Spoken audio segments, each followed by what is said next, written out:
खून से धोऊंगा।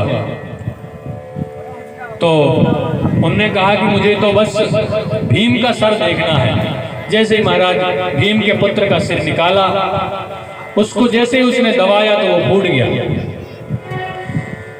तो दुर्योधन कहता है ये भीमसेन नहीं हो सकते। मेरी कई गदाओं के प्रहार से जब भीमसेन का बाल बांका नहीं हुआ तो मेरे हाथ में लेने से ये सिर बिल्कुल मुलायम हो गया, टूट गया। अब अश्वत्थामा को दुख हुआ, अश्वत्थामा को, दुर्योधन को दुख हुआ कि बताओ इस अश्वत्थामा ने हमारे कुल में पानी देने वाला भी कोई नहीं छोड़ा। अब एक ही कुल खानदान है उनके, तो पांडव दुर्योधन के, तो ये आखिरी 5 पुत्र थे जो अश्वत्थामा ने मार दिए।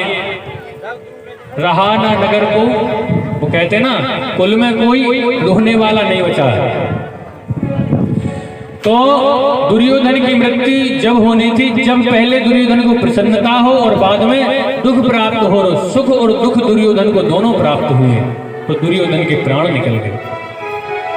इधर जब शिविर लगे रहते थे, पहले शिविर यानी कपड़े के बनाए जाते ना, वो घर शिविर लगती है, कहीं कहीं कैंप लगते हैं, तो उस शिविर से रक्त की धाराएं बह रही थी। तो द्रौपदी ने जब रक्त की धाराओं को देखा तो बेहोश होकर के गिर पड़ी। अब भाई जिसके 5 पुत्र मर गए हों उसकी क्या हालत होगी। सबसे प्यारा संसार में पूत होता है, यानी पुत्र होता है, कुछ नहीं होता आदमी को। तो 5 पुत्र मर गए। अब सोचने लगे किसने मारा, मालूम हुआ अश्वत्थामा ने मारा। अर्जुन ने प्रतिज्ञा की कि मैं प्रतिज्ञा करता हूं जिसने भी मेरे 5 पुत्रों को मारा है, द्रौपदी तुम चिंता मत करो, मैं उसका वध कर दूंगा।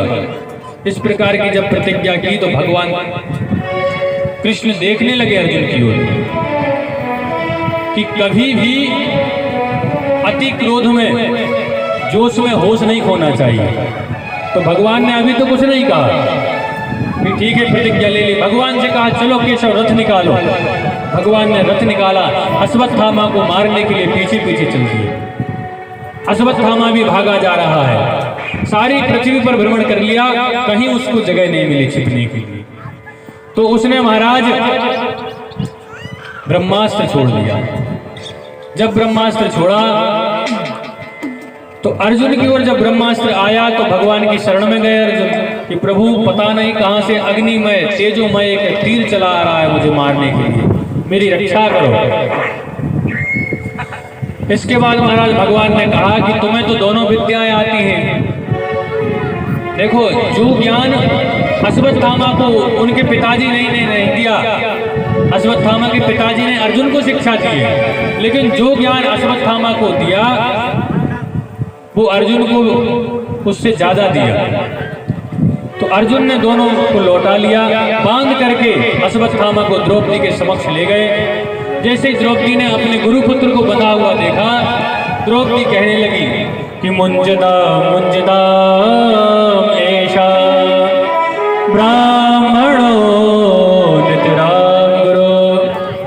द्रौपदी कह रही छोड़ दो, ये हमारे गुरुपुत्र हैं, हमें दोष लगेगा। धन्य है द्रौपदी जिसके 5 पुत्र मर गए फिर भी हृदय में दया का भाव है।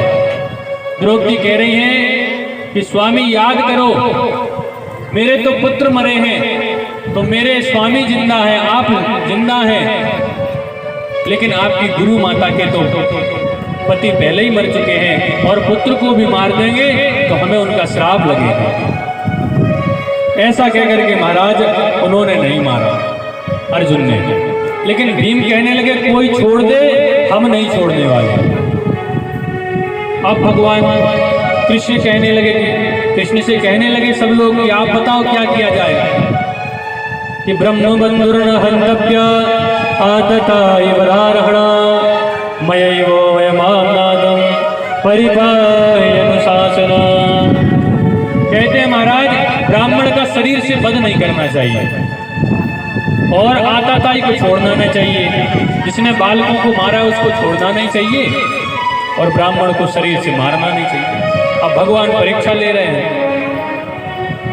तो सब लोगों ने कहा प्रभु सीधी सीधी बात करो, घुमाओ फिराओ मत। तो भगवान ने कहा कि किसी सम्माननीय व्यक्ति की अगर बीच सभा में बेइज्जती कर दी जाए तो वो मरे के समान हो जाता है। तो ये अश्वत्थामा ब्राह्मण है, इसकी आधी मूछ आधी दाढ़ी काट दो, सिर की शिखा निकाल लो, जो माथे में मणि जड़ी है उस मणि को निकाल लो और धक्के देकर शिविर से बाहर निकाल लो।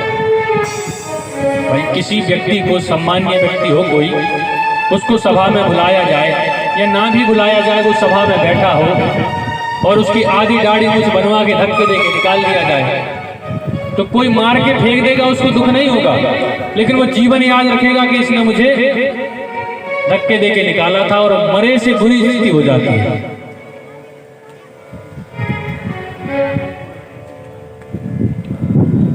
भैया टेंट वाले भैया जहां कहीं भी हो, टेंट के समीप आ जाए, व्यवस्था देखें अपनी। हवा चल रही है, आपका टेंट खुल रहा है कहीं से।